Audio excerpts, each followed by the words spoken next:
Y vamos a analizar el capítulo 1. Estamos viendo estos domingos también Efesios. Y vamos a ver una porción especial y quiero que juntos podamos analizarlo, porque muchas de las cosas que a veces nos ocurre a la hora de abordar un pasaje es que uno tiene como un preconcepto de algo que no necesariamente es el bíblico, pero el preconcepto me limita a creer que Dios, a través de Pablo, está queriéndome decir lo que me está diciendo, ¿no? O lo que estoy leyendo.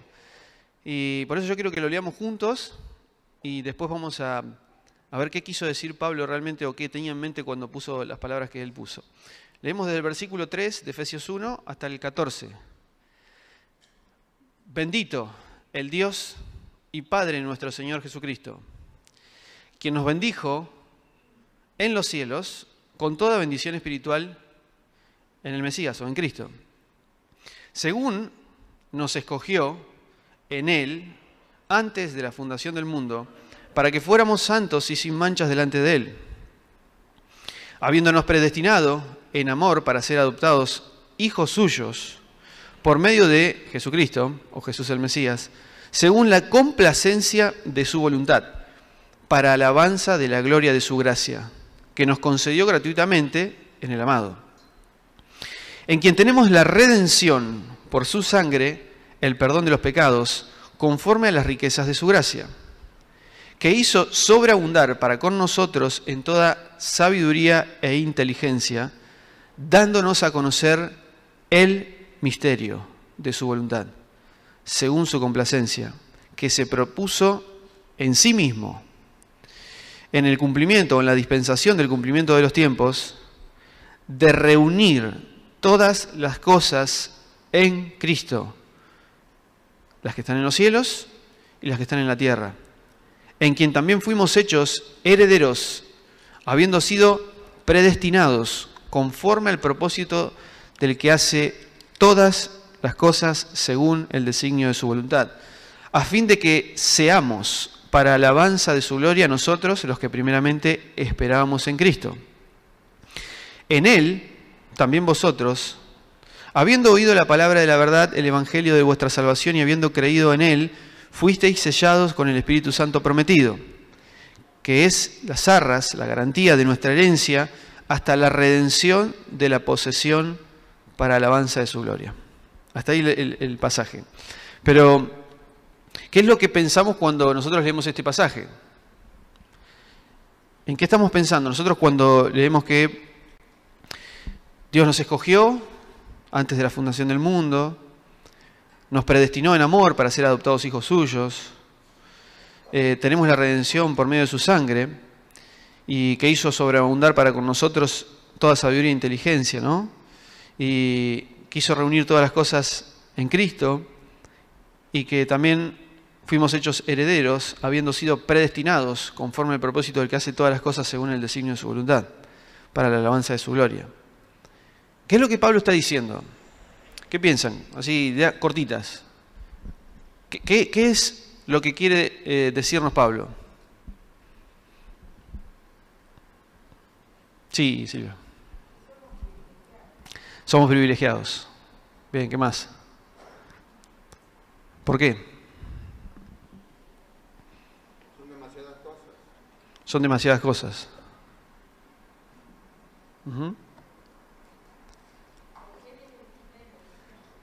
Él es el primero, es el centro. ¿Qué más?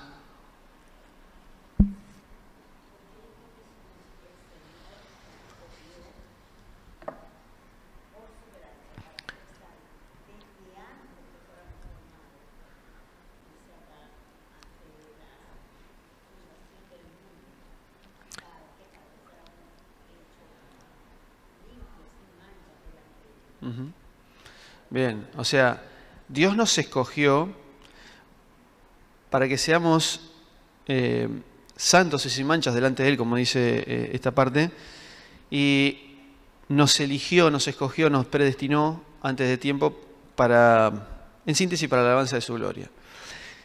¿Algo más? Nos refleja la misericordia de Dios. Exacto. Es Él el que está haciendo todo, ¿lo ven? En el pasaje. Es Él el que nos elige, es Él el que predestina, es Él el que escoge, es Él el que pone su vida, es Él el que nos redime, el que paga el precio, el que da su sangre.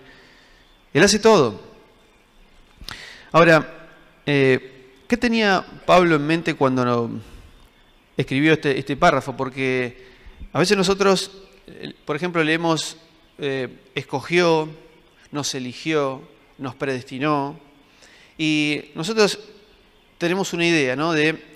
Sintetizo cómo sería el Evangelio. Nosotros estamos con Dios, el pecado nos aleja de Dios y nos lleva a un camino que es el infierno, ¿no? Lo que nosotros conocemos como, o la Biblia por ahí expresa, el infierno, que es un lugar donde donde van a vivir personas que han rechazado la salvación del Señor. Pero en el medio, cuando nosotros estábamos yendo camino a esa perdición, Jesús se pone en el medio como sustituto, y ahora en vez de ir a ese lugar feo, nos envía a un lugar lindo. Entonces es como que Dios se pone, o Jesús se pone en el medio, para que ya no vayamos a ese lugar feo, sino que ahora vamos a ese lugar lindo. Y nosotros creemos que, por ejemplo, cuando Él dice, nos escogió, nos eligió, nos predestinó, hizo todo, es que Él tuvo desde antes de la fundación del mundo la elección de las personas a las cuales iba a elegir para ir al cielo, las que iba a sacar de este lugar a donde íbamos, ¿no? Por estar rebeldes a su salvación y a su voluntad. Entonces, Dios nos eligió, nos predestinó antes de la fundación del mundo y nosotros fuimos elegidos para ir a ese lugar lindo. Pero eso es algo que a veces nosotros tenemos en mente al abordar el pasaje, pero la pregunta es si Pablo tenía esto cuando escribió este párrafo. Lo vamos a analizar juntos y van a ver. Pero miren, cuando nosotros tenemos ciertos conceptos, por ejemplo, cuando leemos en Génesis 1:1 dice, y creó Dios los cielos y la tierra. ¿Qué dice, o a qué se refiere el escritor de Génesis, probablemente Moisés, cuando escribe cielos y tierras? ¿Qué está describiendo? El universo, creó todo. Pero, ¿qué sería el universo? ¿Cómo? Lo que vemos y lo que no vemos, por ejemplo. ¿Qué son los cielos?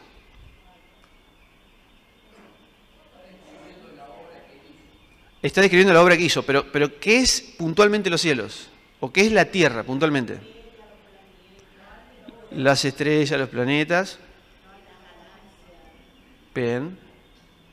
¿Qué más? ¿Cómo? El mundo, perfecto. Es decir, nosotros cuando pensamos en cielos y tierra, estamos creyendo esto, ¿no? Hay un globo terráqueo donde nosotros vivimos y el cielo es algo que vemos, el cielo celeste, o es algo que está fuera de nosotros, o como decían también, las galaxias, las estrellas y demás. Eso es lo que nosotros creemos, ¿no? Cuando leemos, creó Dios los cielos y la tierra. Pensamos que el escritor está haciendo referencia a eso, ese es nuestro pensamiento.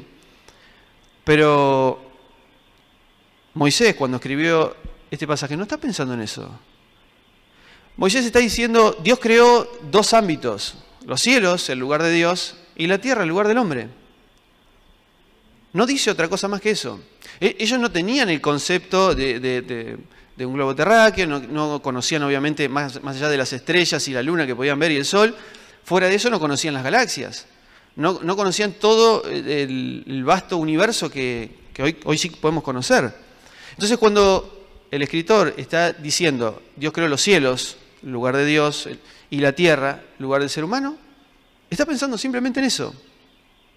Y de hecho, toda la historia de la Biblia se va a resumir en cómo el cielo se une con la tierra. Por eso pone estos dos puntos iniciales, cielos y tierra. Y a medida que vamos viendo, inclusive en el ordenamiento de la tierra, ¿no? De las aguas, lo seco y demás, termina Dios sentándose en el trono cuando dice que Dios descansó. Es decir, lo celestial se une con lo terrenal. Y si nosotros seguimos analizando la Biblia desde ese punto de vista, y eso es lo que vamos a hacer a partir de marzo en la escuela dominical, vamos a ver que todo el tiempo es la idea de Dios queriendo poner su lugar en la tierra. Es decir, lo celestial, es más, vemos en el capítulo 4 de Génesis que Sed, el hijo sustituto, invoca al nombre del Señor. Y después de Sed, dice, sus descendientes empezaron a invocar la presencia de Dios. Porque la idea es que otra vez, como el pecado hizo que la presencia de Dios no estuviera más en la tierra, todo el tiempo ahora la gente invoca, o mejor dicho, algunos invocan la presencia de Dios. Y Dios después decide habitar en el tabernáculo, entre su pueblo. Y después Salomón hace un templo y Dios se muda a ese templo, que era un tabernáculo un poco mejor. Entonces la presencia de Dios está ahí, es decir, lo celestial está en lo terrenal. Pero después no cumplen parte del pacto y la presencia de Dios se va, y eso está en Ezequiel 8, 9, 10 y 11. ¿Se va la presencia de Dios? ¿Se va? No está más. Y después de un tiempo largo viene la presencia de Dios de nuevo. ¿En quién? En Jesucristo, que dice que puso su tabernáculo entre nosotros, porque es la presencia de Dios entre nosotros, es decir, lo celestial uniéndose a lo terrenal. Y Cristo es el centro de esa historia. En Él se reúnen lo celestial y lo terrenal. Cristo es humano, Cristo es Dios.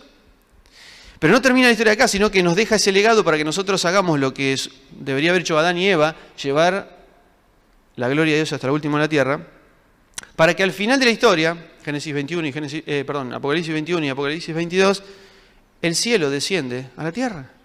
Y si uno lee Apocalipsis 22, dice, ya no va a haber más necesidad de tabernáculo, porque ya está la presencia de Dios entre nosotros.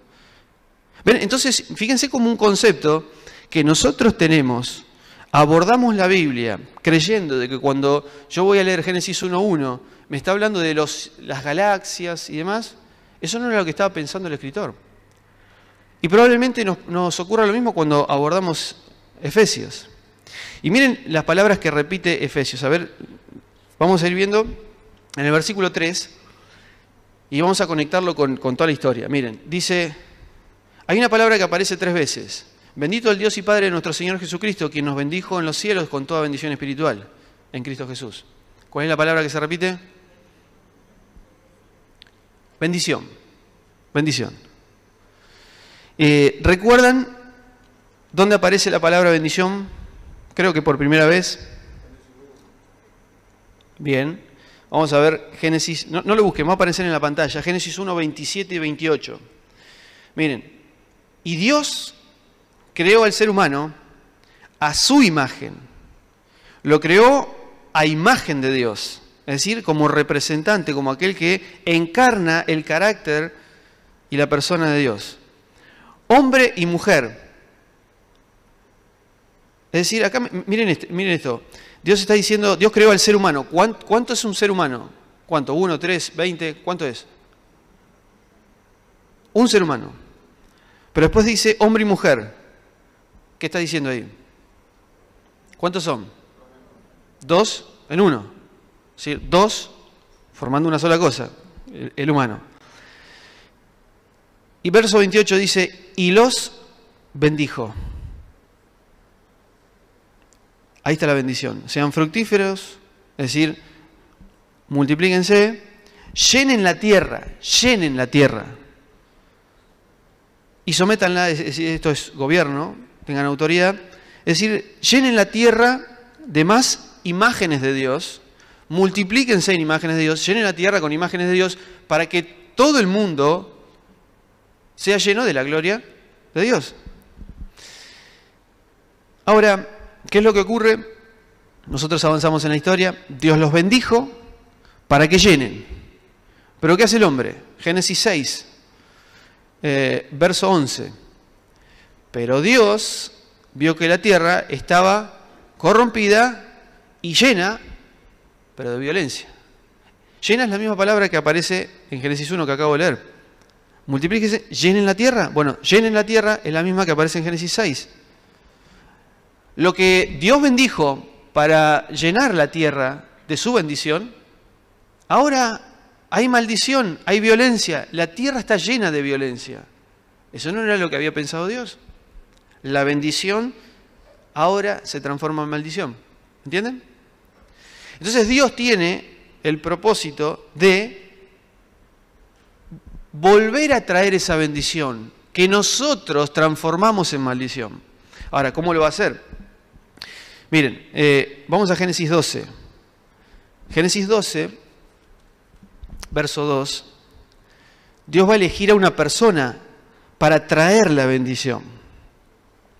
Dice, Génesis 12, 2, haré de ti, le dice Abraham, una nación grande, y te bendeciré. Y engrandeceré tu nombre, es decir, te daré un nombre grande, y serás bendición.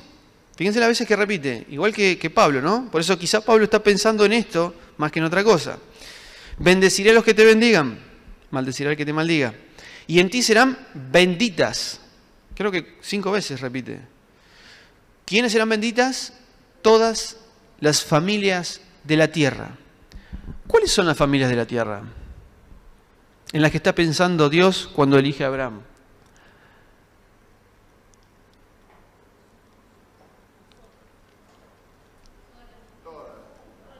Bueno, Analía dice nosotros, todas las naciones. Bien, perfecto. Pero en ese contexto, ¿cuáles eran las familias que había en ese momento? ¿Cuáles eran las naciones? Mire, eso está en Génesis 10.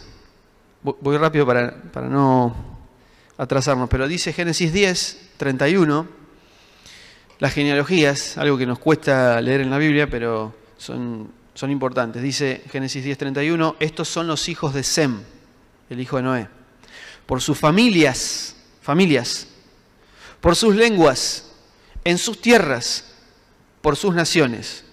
Tales son, por sus descendencias en sus naciones, las familias de los hijos de Noé. De estas fueron diseminadas las naciones por la tierra después del diluvio. Es decir, acá empieza a multiplicarse, empiezan a haber familias, empiezan a haber naciones. ¿Qué hacen esas naciones en Génesis 11? ¿Recuerdan?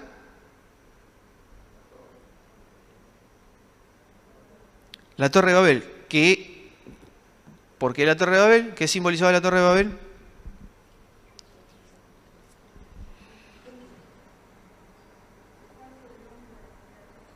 ¿Cómo?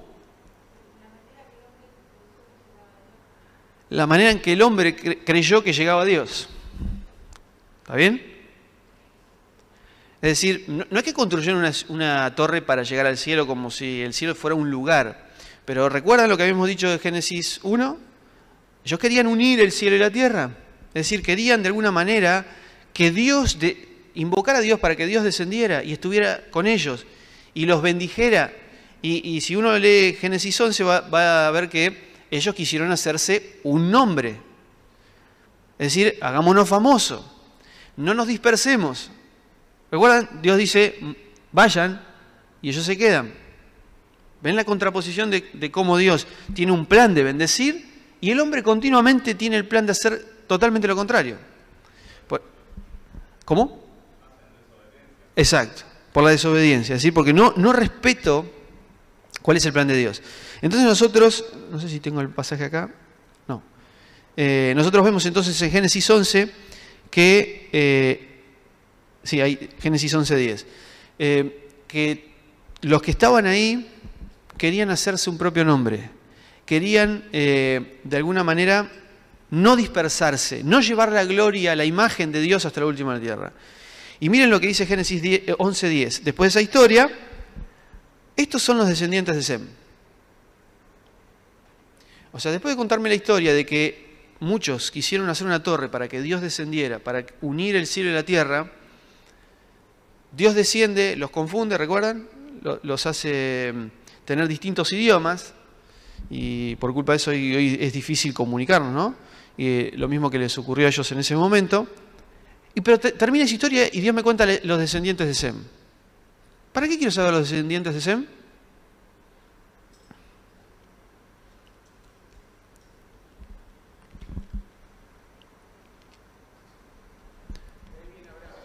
Porque de ahí viene Abraham. ¿Entienden? O sea, las familias de la tierra, las naciones de la tierra, en vez de irse, dispersarse, las naciones de la tierra, las familias se unen Y tienen un plan de querer ellos mismos llegar a Dios o hacer que Dios descienda y que la presencia de Dios esté en medio de ellos. O sea, unir el cielo y la tierra. Pero Dios dice, no es así. No es de la manera que ustedes quieren. Entonces, ¿qué hace? De la descendencia de Sem, toma a Abraham para traer la bendición. Otra vez, ¿recuerdan? En ti serán benditas todas las familias de la tierra. Es decir, las familias de la tierra que estaban queriendo, de una manera egoísta, usar a Dios como un medio para hacerse famosos ellos mismos, Dios elige a Abraham para bendecirlos a ellos. ¿Entienden? Por eso está diciendo todas las familias de la tierra. Por eso les leí que Génesis 10 me dice cuáles son las naciones y las familias de la tierra. Las que quisieron egoístamente invocar a Dios para su propio beneficio. Y Dios elige a Abraham para bendecir a esas naciones. A esas que egoístamente eligieron rechazar a Dios. ¿Se entiende? ¿Ven lo que está ocurriendo? O sea, es el ser humano otra vez queriendo su plan, que se transforma obviamente en maldición, en violencia, en competencia, en peleas, en rivalidades. Y Dios dice, no va a ser como ustedes dicen, va a ser como yo digo, pero yo los quiero bendecir, quiero traer la bendición que ustedes transformaron en maldición, la quiero volver a traer. Entonces voy a elegir a una persona llamada Abraham. Pero eso no queda ahí, obviamente. El tiempo va pasando y Abraham se transforma en una familia, se transforma en un pueblo y se transforma en una nación. Una nación que Dios elige. ¿Para qué Dios elige a la nación de Israel? Para bendecirlos. ¿De qué manera? ¿Cómo? Exactamente, para mostrarse y para que los demás pueblos conozcan qué clase de Dios es el verdadero. Entonces, todos los pueblos iban a ver cómo era el pueblo de Israel, y ellos, los otros pueblos, las otras naciones que habían rechazado egoístamente a Dios, iban a ver, mirá cómo se tratan, se aman unos a otros. Ellos piensan, como dice Pablo más adelante, ¿no? Se consideran superiores a uno mismo. Son humildes, son serviciales. Mirá qué Dios que tienen. Así debe ser ese Dios, ¿no? Muy compasivo con otros, no competitivo, claramente, ¿no? Entonces la idea era que las naciones que habían egoístamente rechazado a Dios pudieran ver en este pueblo cómo era Dios. ¿Y cómo era Dios? Tenemos que ver el pueblo de Israel. ¿Qué hace el pueblo de Israel? ¿Es la imagen de este Dios, el pueblo de Israel? ¿Qué hace el pueblo de Israel? Todo lo contrario. Se complicó. Se complicó porque ahora el pueblo de Israel, es más, en Romanos capítulo 3, Pablo dice, haciendo referencia a un versículo del Antiguo Testamento, las naciones blasfeman mi nombre a causa de ustedes. Las naciones a las que yo quise bendecir, en realidad me están maldiciendo porque los ven a ustedes y ustedes no son la imagen correcta de Dios. Al contrario, son egoístas, competitivos, se matan unos a otros, no son compasivos con el extranjero. Entonces, ahora Dios tiene dos problemas. La maldición que nosotros transformamos los seres humanos es uno. Y el vehículo que Dios elige, que es Abraham, el pueblo de Israel, para transformar esa maldición en bendición o volver a traer la bendición, también es descalificado. Dios no puede usar ese vehículo porque siguen siendo exactamente igual. ¿Se entiende? Entonces ahora, en toda la trama de la historia del Antiguo Testamento, empieza a haber este deseo de, por favor, que haya alguien que nos devuelva esa bendición, que traiga la presencia de Dios en medio nuestro. Estamos desesperados. No hay nadie, nosotros no podemos, no somos los capacitados para hacerlo. Entonces hay una desesperación porque venga alguien que pueda otra vez traer lo celestial a lo terrenal. ¿Quién es ese personaje? Exactamente, Cristo Jesús. Por eso Jesús, cuando se bautiza, entra al río, se bautiza, sale y se escucha una voz del cielo que dice: este es mi Hijo amado, en él tengo complacencia.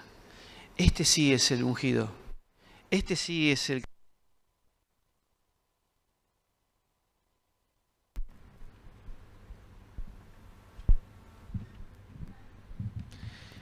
Este sí,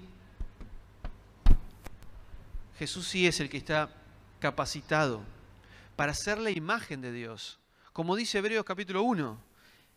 En el tiempo antiguo Dios habló de muchas maneras, pero ahora ha hablado por medio de su Hijo. Él es la imagen perfecta de su sustancia. Él sí es el escogido. Y esto, miren, lo vamos a ver en, por ejemplo, Isaías 11.1. Miren Isaías cuando está con este deseo de que venga alguien que pueda traer esa bendición que nosotros transformamos en maldición, está pensando en un nuevo rey. Y dice Isaías 11.1: la descendencia real de David será interrumpida. Es decir, está hablando de David, ¿sí? El humano, David. Va a ser interrumpida, ¿por qué? Porque va a saltear y dice: cortada como se hace con un árbol, pero del tronco muerto surgirá un renuevo, una nueva rama de la antigua raíz.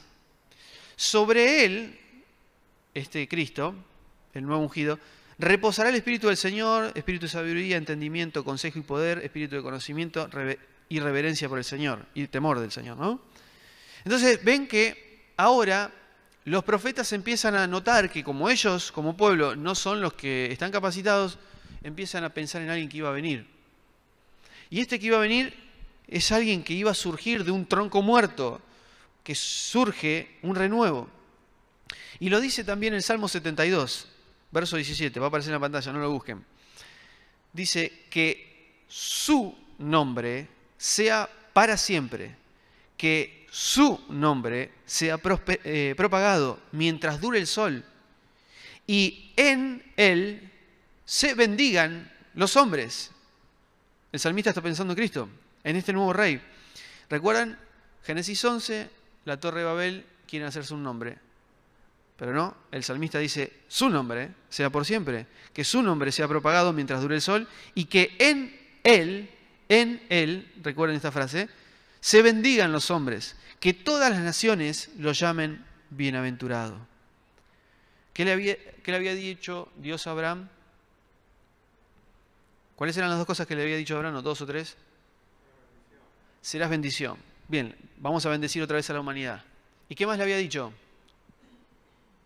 Engrandeceré tu nombre, tu nombre. Pablo en Filipenses dice: no hay otro nombre dado en los cielos y en la tierra en el cual podamos ser salvos. Su nombre. Bueno, entonces ahora nosotros volvemos a Efesios.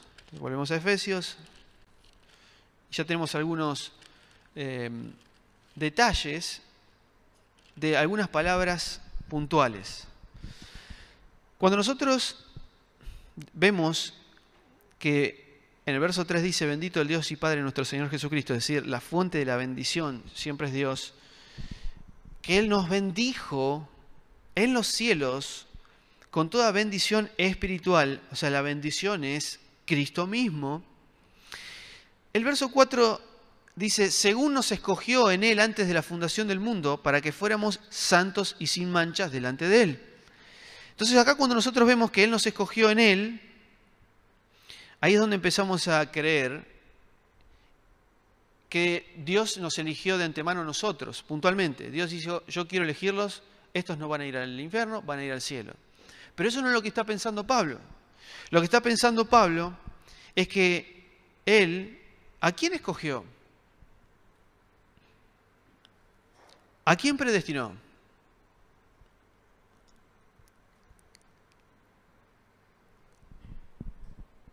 A nosotros. ¿Quiénes somos nosotros? ¿Cómo? Sí, pero recuerden que Dios elige a Israel, Dios elige a Abraham, Israel y demás. ¿Para qué? Para traer esa bendición. O sea, es el vehículo para traer la bendición. Como Israel es el vehículo para traer la bendición, pero no puede traer la bendición, Dios trae por medio de Cristo la bendición. Y ahora me está diciendo Pablo que nosotros, la iglesia, es decir, todas aquellas personas sin tener en cuenta si son judías o no judías, porque de hecho se está escribiendo a gentiles, ahora ustedes forman este nuevo cuerpo con la cabeza que es Cristo para terminar de traer la bendición, porque Cristo trae inicialmente la bendición, pero la bendición termina en Apocalipsis 22. Entonces, cuando Él dice, Él nos escogió y nos predestinó, no está pensando en la salvación, está pensando en este vehículo de bendición, está pensando de que Dios predestinó la manera en cómo Él iba a volver a traer la bendición a la tierra. Entonces Dios elige a Adán y Eva, descalificados. Dios elige a Abraham después de la Torre de Babel y obviamente después se transforma en Israel y queda descalificado. Entonces esta bendición no está viniendo por medio de ellos, aunque Dios había predestinado, los había escogido como medios. Y sigue diciendo, habiéndonos predestinado en amor para ser adoptados hijos suyos. Israel era el hijo suyo, descalificado. Cristo es el hijo amado en quien Él tiene complacencia. Ahora nosotros que estamos, miren esta frase, en Él, nosotros somos parte de este nuevo vehículo para traer la bendición. Es decir, el que Dios escogió antes de la fundación del mundo es a su Hijo como vehículo para volver a traer la bendición a esta tierra. ¿Me siguen? Dios elige y predestina a Cristo para que Cristo sea aquel vehículo que ninguno de nosotros, ni antes ni después, iba a poder hacer lo que Cristo hizo. Volver a traer esa bendición que nosotros transformamos en maldición. ¿Me siguen? Entonces, ahora nosotros, estando en Él, nosotros formamos parte de esos elegidos. ¿Entienden? No es que Dios nos eligió a nosotros individualmente, sino que Dios escogió a Cristo, predestinó a Cristo, y nosotros hemos decidido rendir nuestra vida para estar en Él. Y como estamos en Él, estamos escogidos, elegidos, predestinados. ¿Se entiende?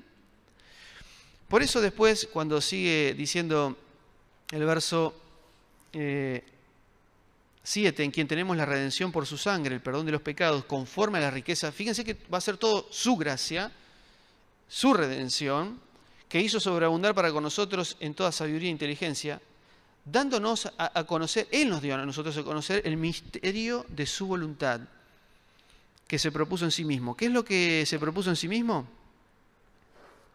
Génesis 1 dice, en el cumplimiento de los tiempos, reunir todas las cosas en Cristo, las celestiales y las terrenales. Es decir, otra vez unir el cielo y la tierra. ¿Lo ven? Eso es lo que Pablo tiene en mente cuando está escribiendo. Él está diciendo, Dios ha elegido antes de la fundación del mundo cuál va a ser el vehículo de otra vez traer la bendición a la tierra. Y ese vehículo es Cristo. Es Cristo el que está predestinado. Nosotros estamos en Él. Y dice, ¿en quién también? ¿En quién? En Cristo. El 11. En quien también fuimos hechos herederos, habiendo sido predestinados conforme al propósito del que hace todas las cosas según el designio de su voluntad, para que seamos alabanza de su gloria, nosotros lo que primeramente esperamos en Cristo. ¿Quiénes son nosotros? Pablo cuando dice nosotros, ¿en quién está pensando?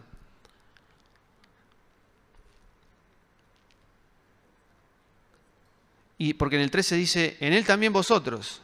¿Quiénes son los vosotros?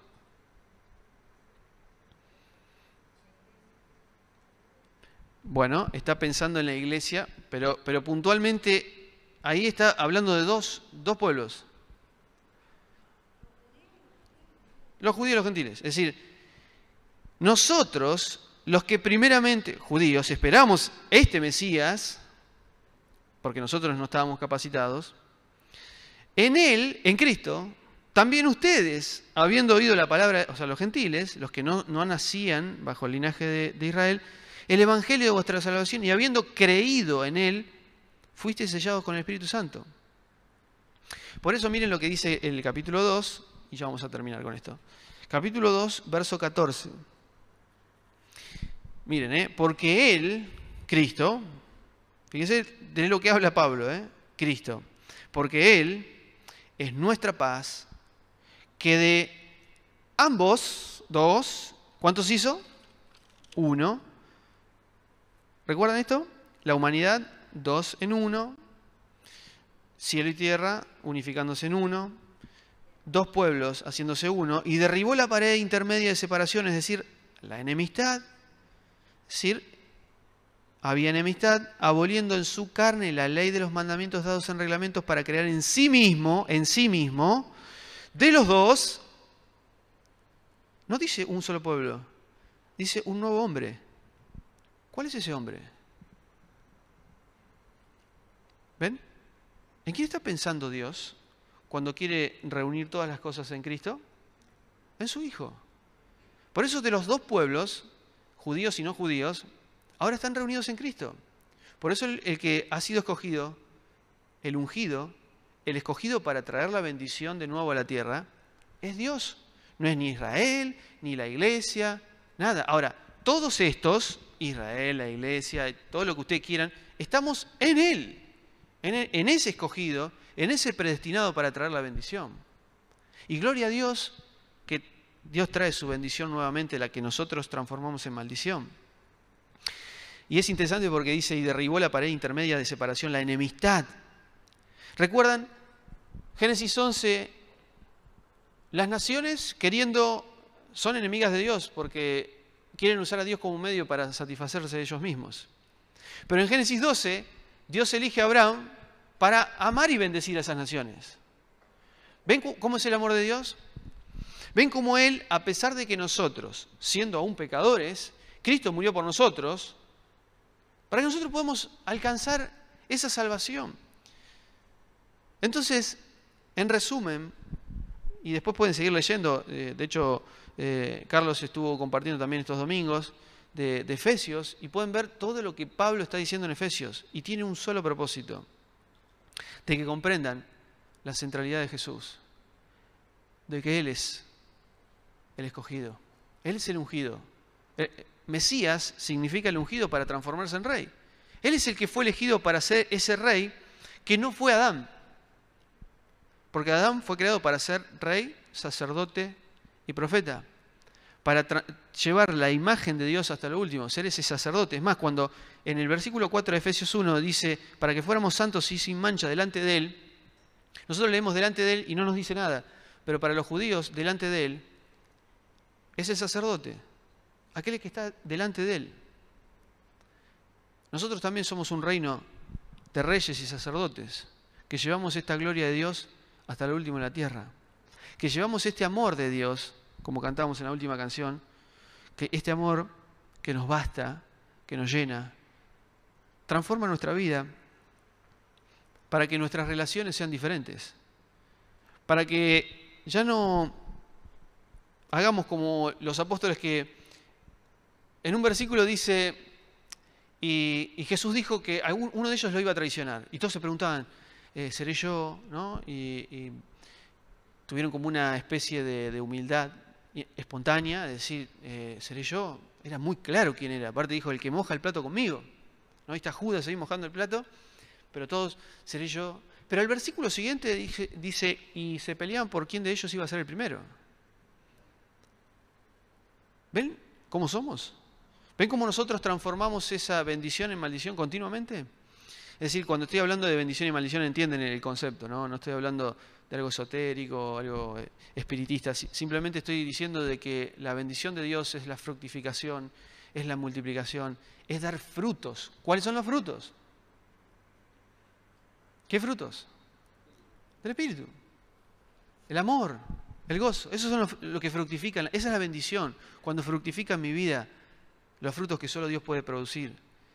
Y eso se transforma en relaciones donde ya no nos sacamos ventaja, sino que nos servimos unos a otros. Donde a veces nos equivocamos, pero nos perdonamos. ¿Hasta cuántas veces debo perdonar? 70 veces 7. Pero muchas veces nosotros, la iglesia, que somos aquellos representantes de Dios en la tierra, no actuamos de esa manera. Y quizá estamos cerca de que nos ocurra lo mismo que le ocurrió al pueblo de Israel.